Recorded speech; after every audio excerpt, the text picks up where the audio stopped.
Hello everyone, कैसे हैं आप सब? आई होप सब ठीक होंगे।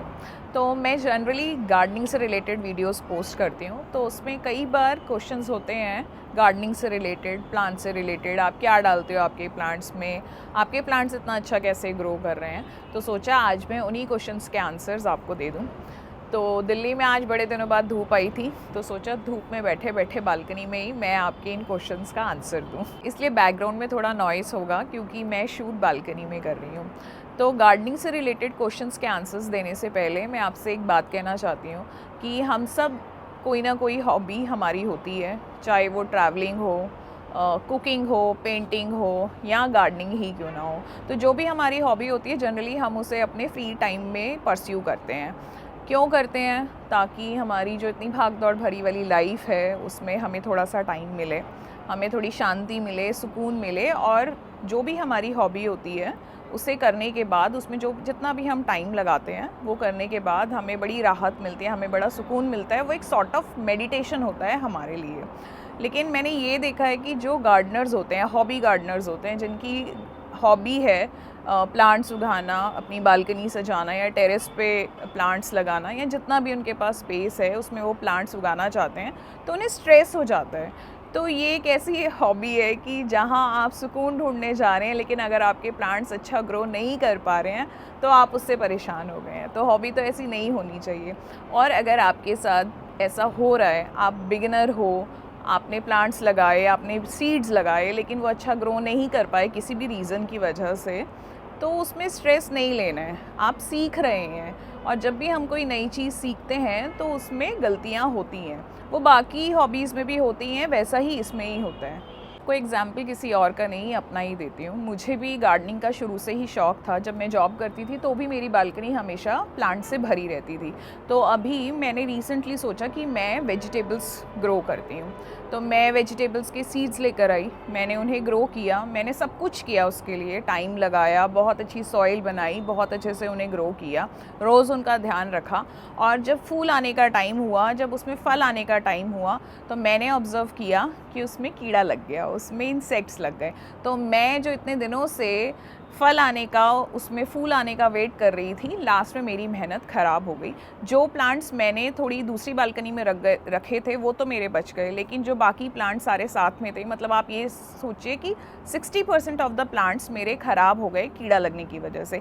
एक प्लांट में कीड़ा लगा, मैंने लौकी लगाई थी, उसमें मेरा कीड़ा लगा, और उससे धीरे धीरे गया, मिर्ची में कीड़ा लग गया, बैंगन में भी कीड़ा लग गया, टमाटर में भी कीड़ा लगना शुरू हो गया। तो 60% मेरे प्लांट्स ख़राब हो गए। लेकिन यही मेरे लिए एक लेसन था।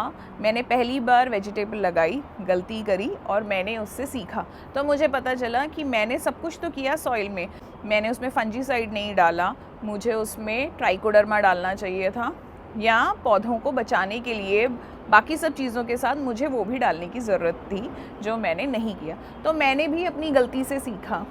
तो गार्डनिंग कोई रेस नहीं है, ना ही कोई कंपटीशन। ये एक इतनी अच्छी हॉबी है जो आपको शांत रखती है, आप में पेशेंस लेकर आती है, और आपके दिल को सुकून देती है। आते हैं क्वेश्चंस के साथ।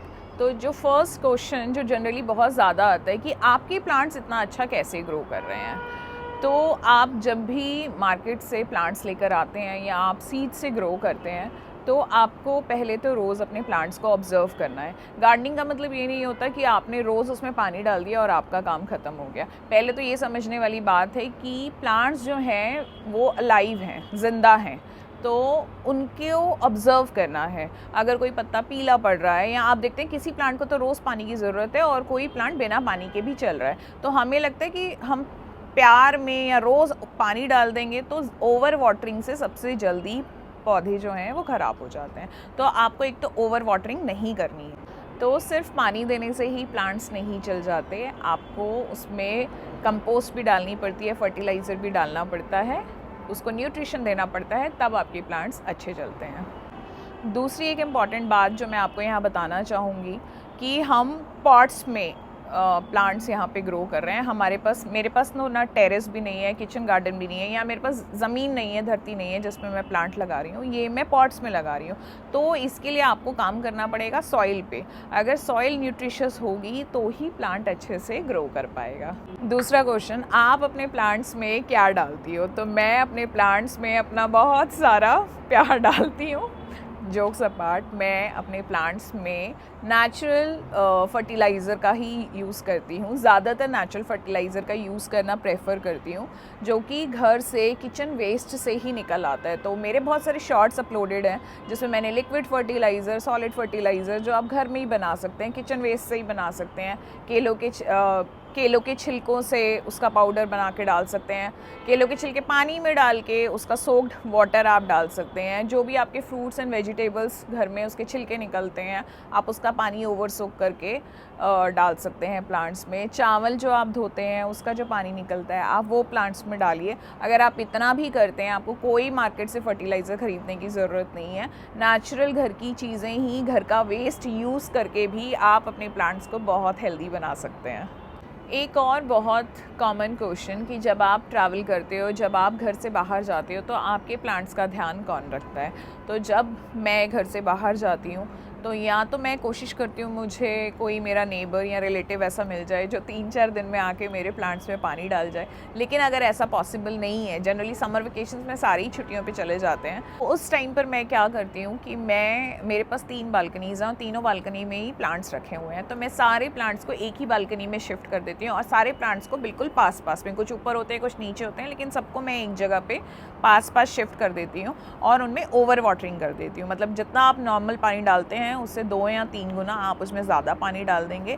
और सारे प्लांट्स को पास में रखने के बाद मेरे पास जितनी भी पानी की, मेरे घर में जितनी भी बाल्टियाँ हैं, 5-6 बाल्टियाँ, मैं फुल ऊपर तक उनमें पानी भर के उन प्लांट्स के आसपास और उनके बीच में रख देती हूँ। इससे होता क्या है, जो प्लांट्स में से, लीव्स में से जो पानी का एवेपोरेशन है वो कम हो जाता है और प्लांट्स सूखने से बच जाते हैं। तो ये वीडियो आपके लिए किसी भी वे में हेल्पफुल हो तो please do let me know. आपके कमेंट्स और सजेशंस का मैं वेट करूँगी। मिलते हैं नेक्स्ट वीडियो में। Till then, happy gardening.